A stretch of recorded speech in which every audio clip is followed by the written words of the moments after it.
우리나라가 정말 그 음식 그 뭐라나 간편식이 됐든 어디 납품하는 식품 공장 그 위생 관리는 정말 잘 돼 있어 우리나라가. 그래서 햇섭이라고 있잖아 햇섭. 네, 인증. 햇섭 인증 HACCP인가? P. 그거를 이제 그냥 햇섭이라고 부르는데 네. 그게 뭐냐면 식품 공장의 위생 기준을 네네. 충족했는지를 이제 인증을 해주는 거야. 네. 근데 사실 그거는 어떤 제조 공정을 보고 식약처에서 네. 승인을 해주는 거고 네. 실질적으로 그거를 관리하는 거는 각 지자체. 네. 근데 그 햇섭은 일단은 어떤 공장 내 기준, 네네네. 뭐라 해야 되나 청결 기준이라든지, 그러니까 가서 뭐 얼마나 찍어봐 얼마나 청결 이게 아니라 그 공장이 얼마나 이제 밀폐가 돼 있고 클린룸 시설이 얼마나 잘 돼 있고 요런 걸 가지고 이제 인증을 해주는 건데 우리나라 기업들은 그런 수준이 되게 잘 돼 있어. 잘 돼 있고 가끔 보면 어떤 식품에서 무슨 이물질 나왔다 이런 거 있잖아. 근데 사실상 대기업 거에서 이물질 나왔다고 얘기하면은 내 경험상으로 한 95% 이상이 소비자 과실이야. 왜냐면 예를 들어보자. 내가 실제로 취재한 케이스 중에 그런 게 나왔어. 마시는 분유가 있어. 마시는 분유. 근데 마시는 분유 뚜껑에서 애벌레가 나왔다는 거야. 기사 예전에 많이 봤던 것 같은데. 그게 엄청나게 화제가 돼서 네이버 실검 1위까지 올라가고 한 4년 전 일이기는 한데 난리가 났지. 또 그게 약간 블로그도 하는 애기 엄마고 맘카페에서 상대로 좀 유명했던 사람이었나 봐. 그 사진을 찍어서 올리니까 삽시간에 퍼진 거였어. 막 그 기사가 막 수십 개, 수백 개 쏟아지고 실검 1위 올라갔어. 특히 제품이 애기 분유잖아. 그리고 뭔가 그냥 가루 분유도 아니고 마시는 분유라는 약간 새로운 형태의 제품이기도 하고, 그러니까 난리가 난 거야. 근데 상식적으로 따져보면은 애벌레가 태어나서 며칠이나 살 것 같아. 근데 그게 어떤 곤충의 애벌레인지를 봐야 되거든. 근데 그때가 여름이었어. 화랑곡 나방 유충이라는 게 있어. 화랑곡 나방 유충 이름이 어려운데 쉽게 말하면 날파리야. 아, 네. 날파리가 알을 까잖아. 그러면 그 알이 일주일 이내에 부활해서 날아가. 근데 예를 들어서 2주 전에 사놓은 분유야. 거기에서 화랑곡 나방 유충, 날파리 애벌레가 발견이 됐어. 그럼 이 날파리는 알을 어디서 깐 거겠어? 공장에서 깠을까? 집안에서 깠을까? 집이건 유통 과정에서. 그러니까 이런 식으로 해서 역학 조사를 해보면 이게 어느 과정에서 생성된 거다라는 걸 유추를 하거든. 그리고 이제 뭐 전문가들이 그 유충의 상태를 보고 요거는 며칠 지난 거다. 며칠 정도 자란 거다라는 걸 알 수가 있어. 그러면 이게 어제 사왔는데 오늘 이게 발견이 됐다. 그러면 상대적으로 뭐 슈퍼마켓이라든지 유통 과정에서 나왔을 가능성이 높겠지. 근데 그게 아니라 이 안에 들어 있었고 뭐 밀폐된 상황이다. 그러면 이거는 이제 공장에서 발견이 된 거겠지. 공장에서 들어가고 이런 식으로 해서 역학 조사를 하는 건데 거의 대부분이 유통 과정 혹은 집안 내에서 보관하다가 그런 것들이 생기는 게 많아. 심지어 저거 봐, 날파리. 그 초파리라고 한다는 초파리, 날파리라고 하는 그 애벌레가 이빨이 있어. 정말 보이지도 않아요. 근데 과자 봉지 있죠. 라면 봉지는 알루미늄 재질로 된 포장재거든요. 응? 근데 그거를 뚫고 들어가. 걔네가 이빨로. 과자 봉지가. 그러니까 과자를 열었는데 애벌레가 있네. 날파리가 있네. 소비자들은 이제 황당해하는 거지. 그러면 제일 먼저 뭐 하겠어? 바로 그 식품 회사에다 신고하고 식약처에 신고하고 막 지자체 식품위생과에다 신고하거든. 근데 따지고 보면은 거의 대부분 유통 단계 아니면 집안에서 보관할 때 들어가는 거야. 그리고 대부분이 여름에 초파리 많을 때. 근데 일단 그런 게 터지면 막 언론사에 막 제보하고 막 커뮤니티에 올려. 그러면 어떻게 돼? 기자들도 좋다고 막 받아 쓰는 거야. 자극적이. 자극적이고 막 실검 올라가고 막 클릭수 엄청 올라오거든. 그러면 식품회사 미치는 거야. 이거는 아는 사람이 보면 100% 이거는 집에서 생긴 걸 알거든. 근데 거기다 대고 말을 못해. 잘못 대응했다간 또 막 두드려 맞거든. 그래서 일단은 소비자님 아유 죄송합니다. 그래서 막 라면 한 박스 보내주고 과자 한 박스 보내주고 그리고 또 그 식품 그 전담 직원들이 있어. 고객 만족센터 전담 직원들이 찾아가. 그래서 한 박스 드리고 그러면은 이제 글이 또 올라오지. 이거 먹고 떨어지라는 건가요? 그게 옛날에 우리 어릴 적에는 식품회사에 전화해서 막 한 박스 보내고 막 고맙다고 막 그래서 그리고 이제는 그게 안 통해. 근데 그게 옛날에는 한 박스를 주고 혹은 10만 원을 쥐어주고 무마했던 게 계속 쌓이다 보니까 이게 관행이 된 거야. 그러니까 내가 지금 신고했는데 애벌레가 나왔는데 뭐 라면 한 박스도 안 보내주고 과자 한 박스도 안 보내주고 서운해하는 거야. 그런 썰. 그러니까 또 맞아, 보내주는데 또 보내줬다고 이걸로 막 맞아. 입막음 하려고 한다고. 그러니까 이게 되게 악순환이기는 한데 중요한 건 그거지. 정밀하게 이게 어디에서 나왔고 누가 잘못한 건지를 먼저 파악을 하는 게 중요하다. 근데 그게 아니라 지금 너무 정보가 빠른 시대다 보니까 다 SNS 올리고. 이 정보의 탄환 이론이라는 게 있어. 그냥 쏴버리면 끝나는 거야. 벌써 이미 총알은 날아간 거야. 그게 되게 무섭지. 그래서 기업 입장에서 보면 그게 되게 리스크이기도 해. 근데 물론 기업이 잘못한 것도 있지. 예를 들면은 제조 과정에서 어차피 사람이 만드는 거니까 실수를 할 수 있단 말이야. 그래서 그런 것들을 이제 발라내야 되는데 약간 그거를 또 뭐라 해야 되나 악용하는 사람들도 있고. 얼마 전에 뭐 도너츠 회사 거기서도 도너츠 만드는데 뭐 시설에 뭐 곰팡이가 있었고 뭐 녹물이 떨어졌고 그래서 그걸 찍어갖고 제보해갖고 그것도 지상파 방송에 나왔잖아. 맞아. 근데 일단 지상파 방송도 그거를 식약처에 조사 결과가 나올 때까지 과학적인 분석 팩트를 가지고 보도를 하지를 않아. 일단 제보가 들어오면 영상이 맞네? 그 회사는 당연히 아니라고 하니까 전문가 데려다가 뭐 비디오 분석 전문가입니다. 앉혀놓고 이렇게 봤을 때는 이거는 뭐 녹물이 맞는 것 같습니다. 이 사람이 나중에 녹물을 갖다 떨어뜨렸다는데 조작이 됐다는데 근데 그것까지 사실은 다 확인을 한 다음에 보도를 하는 게 맞는데 우리나라 언론은 일단은 제보가 들어와 반대편 반론을 들어 보도를 해 균형 잡게 보도했잖아. 이게 되는 거야.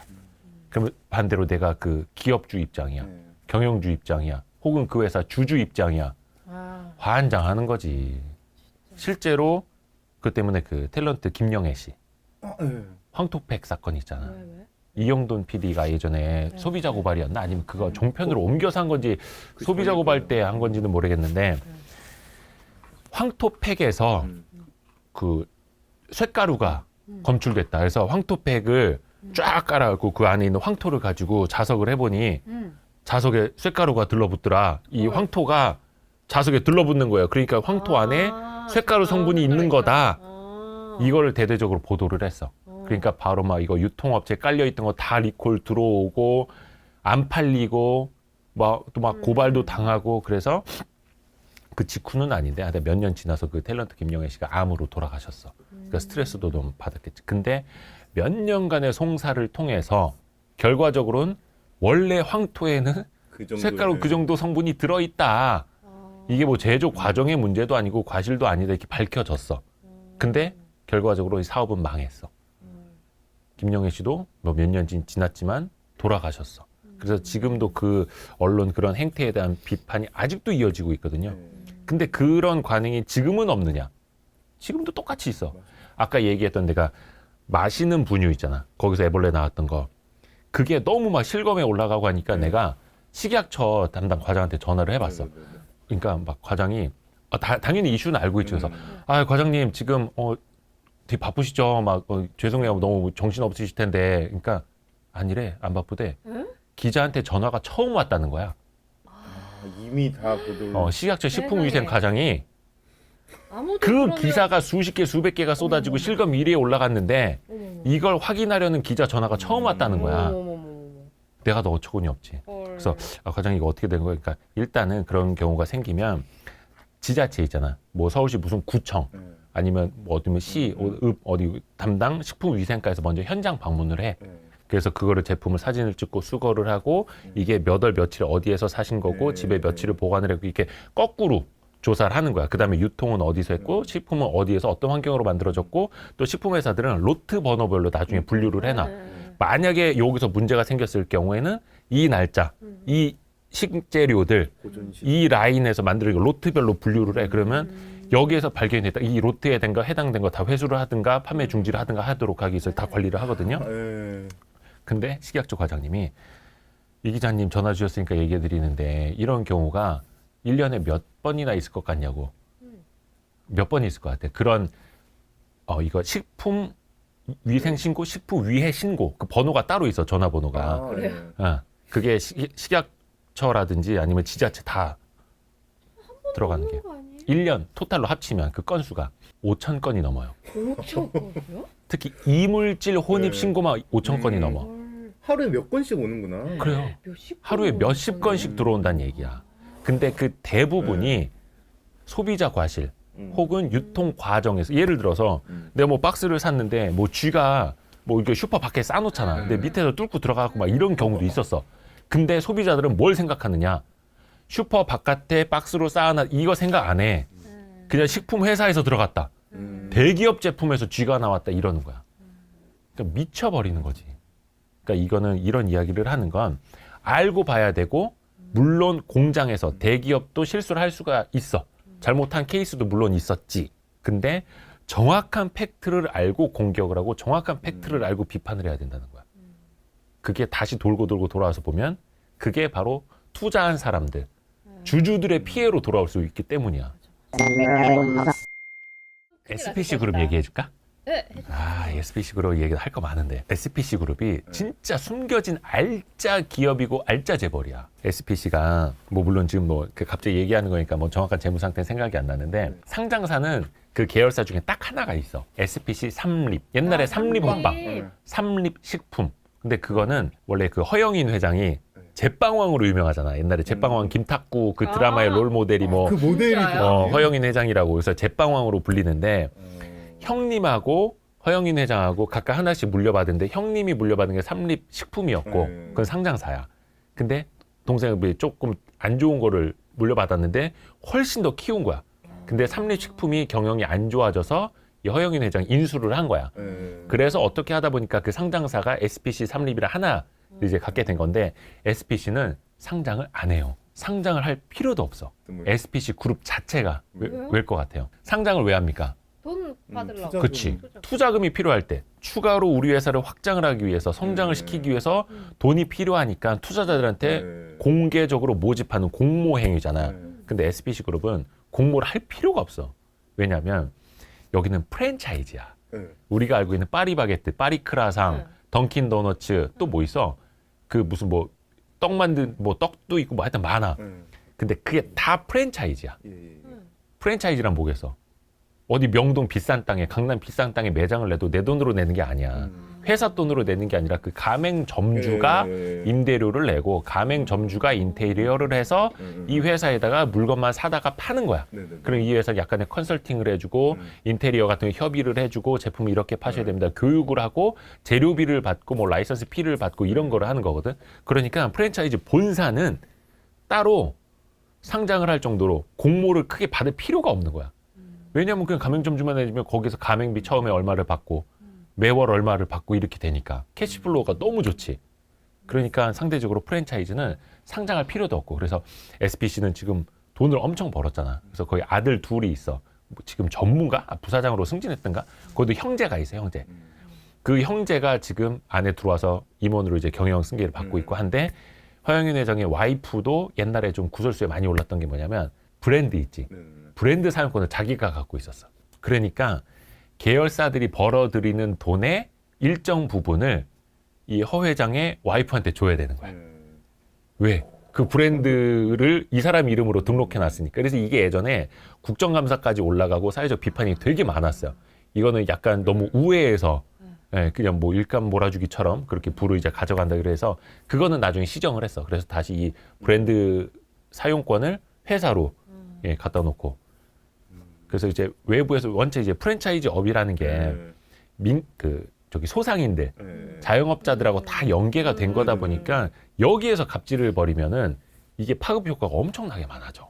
뭐 상대적으로 SPC는 그러니까 저도 그래서 예전에 취재할 때 동네에 있는 베스킨라빈스도 있다 맞아. 베스킨라빈스 사장님한테도 그러고 던킨도넛 사장님 때 혹시 요거 갑질하거나 뭐 이럴 뭐 아직 가격을 올린다거나 연락 달라면 명함 뿌리고 다니거든 동네에. 진짜요? 파리바게뜨에도. 근데 상대적으로 거기는 괜찮대. 점주들 이야기도 잘 들어주고 특히 이제 예전에 프랜차이즈를 많이 깨졌던 이유가 뭐냐면 뭐 마트 대형 마트들도 마찬가지긴 한데 할인 행사 하잖아. 쿠폰 행사 같은 거 할 때 50% 할인 행사해. 아니면은 뭐 예를 들어서 이런 거를 끼워 팔기를 해. 특히 베스킨라빈스나 이런 데 가면은 뭐 장난감이나 뭐 담요 끼워 팔기 많이 한단 말이야. 그럴 때 가맹 점주들 동의를 받아야 되는데 그냥 회사에서 밀어붙이는 거야. 그럼 예를 들어서 50% 할인 행사를 해. 그럼 여기는 막 손님들이 미어 터지겠지. 그러면은 막 점주들이 힘들겠지. 근데 남는 건 별로 없어. 근데 회사에서는 나는 우리 50% 할인 행사 하기 싫어요. 근데 본사에서 50% 할인 행사 해야 돼요. 근데 그것도 자기는 선택의 여지가 없는데 할인되는 금액을 반띵하재. 그럼 점주는 많이 팔아봐요. 고생만 하고 알바 더 써야 되는데 힘만 들고 안 했으면 좋겠는데. 그래서 이런 거를 할인 행사 동참 이런 걸 강요를 해서 옛날에 많이 프랜차이즈 본사들을 혼났거든. 근데 이제는 무조건 그걸 동의를 받게 돼 있어. 얼마 전에도 그런 게 있었는데. 얼마 전에 뭐냐면 내고왕. 그거였지. 내고왕인가 어디 유튜브 통해서 할인 행사를 했어. 베스킨라빈스. 아, 근데 할인 행사까지 해서 많이 파는 건 좋다 이거야. 근데 아까 이야기한 것처럼 할인되는 몫은 뭐 어차피 대량 판매하는 거 이제 본사가 좋은 거긴 한데 점주들, 알바생들 막 죽어난데 거의 막 손목 아프다고 막 그 많이 올라왔잖아. 아이스크림 푸다가 손목 나간다고 막 해서 알바생들이 뭐 어디 막 게시판에 글 올리고 막. 그래서 결국은 프랜차이즈 본사는 가맹점주들이랑 상생을 해야 되는 거라서 우리 생활하고도 굉장히 밀접하고 이걸 이제 주식시장 관점으로 놓고 보면은 이거 그때 한번 얘기하지 않았나? 교촌치킨 얘기할 때? 예. 아무튼 그 얘기랑 이어지는 거야. 여기까지만 해도 될 것 같아.